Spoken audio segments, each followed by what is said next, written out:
الصلاة خير من النوم. السلام علیکم ورحمۃ اللہ وبرکاتہ. نحمدہ ونصلی علی رسولہ الکریم. اما بعد فاعوذ باللہ من الشیطان الرجیم. بسم اللہ الرحمن الرحیم. ما يود الذين كفروا من أهل الكتاب ولا المشركين أن ينزل عليكم من خير من ربكم والله يختص برحمته من يشاء والله ذو الفضل العظيم. ما ننسخ من آية أو ننسها نأتي بخير منها أو مثلها ألم تعلم أن الله على كل شيء قدير. آمنت بالله صدق الله مولانا العظيم وصدق رسوله النبي الأمين المتين المبين الكريم ونحن على ذلك لمن الشاكرين والشاكرين والحمد لله رب العالمين. سب سے اولا و اعلیٰ ہمارا نبی، سب سے بالا و والا ہمارا نبی، اپنے مولا کا پیارا ہمارا نبی، دونوں عالم کا دولہا ہمارا نبی، اور سارے اچھوں میں اچھا سمجھیے جسے ہے اس اچھوں سے اچھا ہمارا نبی. اور مانگنے والے منگتوں کو یوں چاہیے، مانگنا اور کسی سے بھی کیوں چاہیے. کون دیتا ہے دینے کو منہ چاہیے.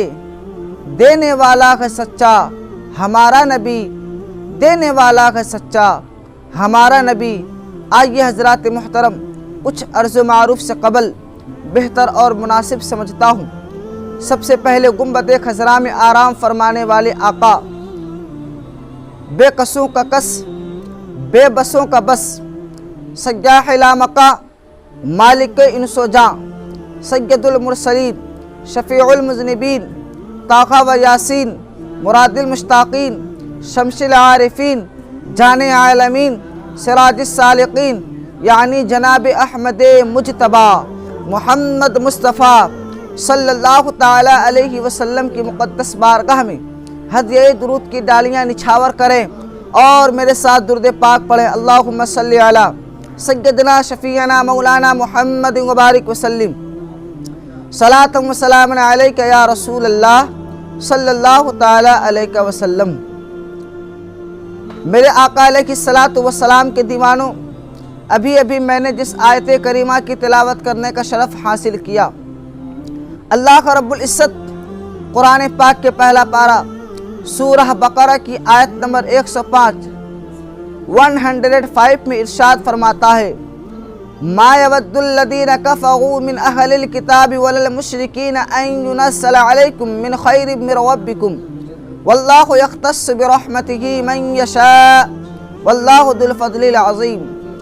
جن کا ترجمہ اعلیٰ حضرت امام احمد رضا خان رضی اللہ تعالی عنہ کنز الایمان میں کرتے ہیں، وہ جو کافر ہیں، کتابی یا مشرک، وہ نہیں چاہتے کہ تم پر کوئی بھلائی اترے تمہارے رب کے پاس سے، اور اللہ تبارک تعالیٰ اپنی رحمت سے خاص کرتا ہے جسے چاہے، اور اللہ بڑے فضل والا ہے. پھر صراط الجنان کے مصنف ترجمہ کرتے ہیں: اے مسلمانوں، نہ تو اہل کتاب کے کافر چاہتے ہیں اور نہ ہی مشرک کہ تمہارے اوپر تمہارے رب کی طرف سے کوئی بھلائی اتاری جائے، حالانکہ اللہ رب العزت جسے چاہتا ہے اپنی رحمت کے ساتھ خاص فرما لیتا ہے، اور اللہ رب العزت بڑے فضل والا ہے. میرے آقا علیہ السلام کے دیوانوں، پھر اللہ رب العزت آگے ارشاد فرماتا ہے ما یودو، کافر نہیں چاہتے۔ شان نزول سماعت کریں۔ یہودیوں کی ایک جماعت مسلمانوں کے ساتھ دوستی اور خیر خواہی کا اظہار کرتی تھی۔ ان کی تکذیب میں یہ آیت نازل ہوئی اور مسلمانوں کو بتایا گیا کہ یہ کفار خیر خواہی کے دعوے میں جھوٹے ہیں۔ حضرات محترم، پھر اللہ رب العزت سورہ بقرہ کی آیت نمبر 106 میں ارشاد فرماتا ہے ما ننسخ من آیت او ننسخها نأتی بخیر منہا او مثلہا الم تعلم ان اللہ علی کل شیء قدیر۔ اعلیٰ حضرت امام احمد رضا خان محدث بریلوی علیہ الرحمت الرضوان کنز الایمان میں ترجمہ کرتے ہیں، جب کوئی آیت ہم منسوخ فرمائیں یا بھلا دیں تو اس سے بہتر یا اس جیسی لے آئیں گے، کیا تجھے خبر نہیں کہ اللہ سب کچھ کر سکتا ہے۔ حضرات محترم، پھر صراط الجنان کے مصنف ترجمہ کرتے ہیں، جب ہم کوئی آیت منسوخ کرتے ہیں یا لوگوں کو بھلا دیتے ہیں تو اس سے بہتر یا اس جیسی اور آیت لے آتے ہیں۔ اے مخاطب، کیا تجھے معلوم نہیں کہ اللہ ہر شے پر قادر و قدرت ہے۔ حضرات محترم، پھر دیکھیں اللہ رب العزت آگے ارشاد فرماتا ہے ما ننسخ، ہم جو منسوخ فرمائے۔ نسخ کا معنی ہے سابقہ حکم کو کسی بعد والی دلیل شرعی سے اٹھا دینا۔ حضرات محترم، اور یہ حقیقت میں سابقہ حکم کی مدت کی انتہا کا بیان ہوتا ہے۔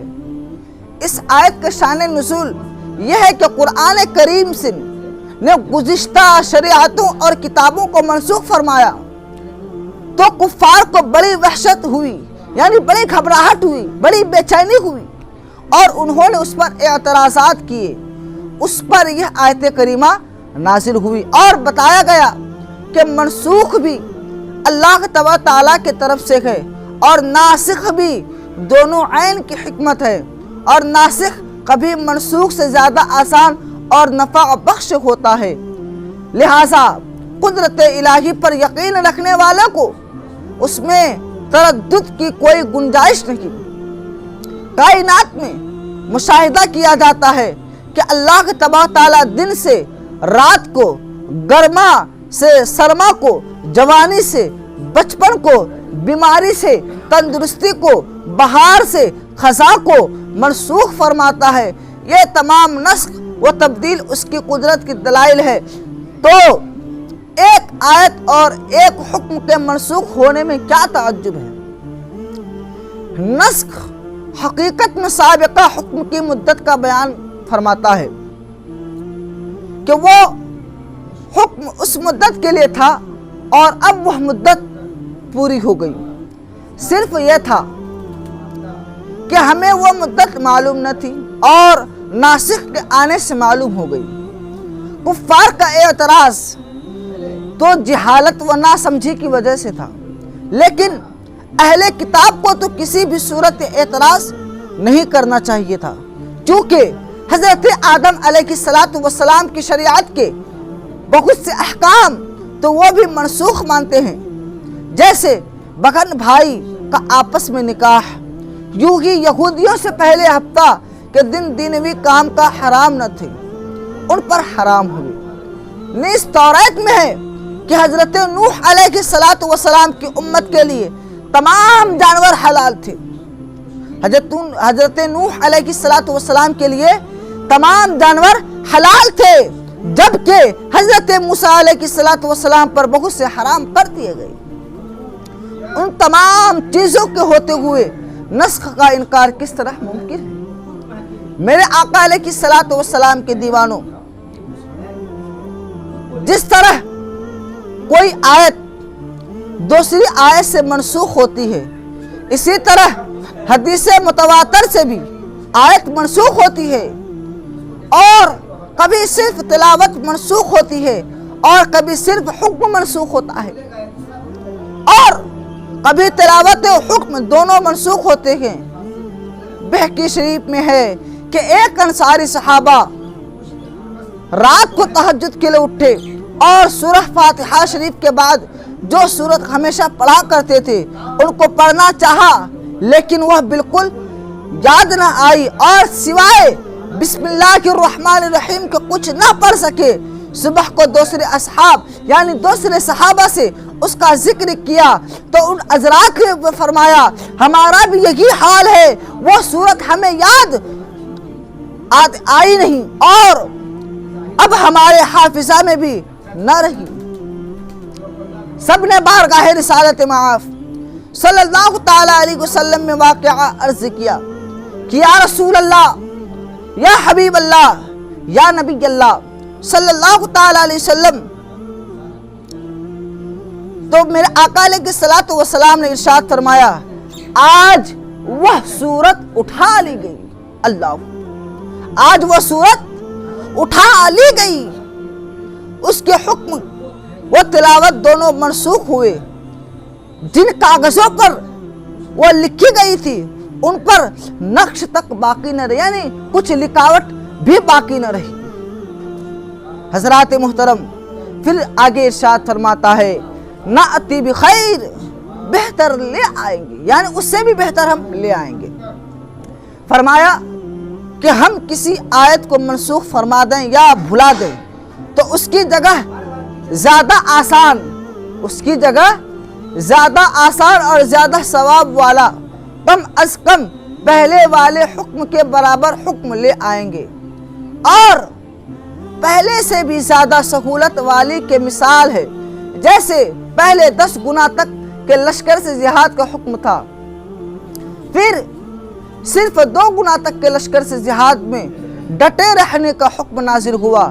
زیادہ ثواب کی مثال ہے جیسے پہلے ایک قول کے مطابق روزے کی طاقت رکھنے والے کو بھی فدیہ دینے کی اجازت تھی، لیکن بعد میں اس پر روزے کا حکم ہی متعین کر دیا جو فدیہ سے زیادہ ثواب کا حکم ہے۔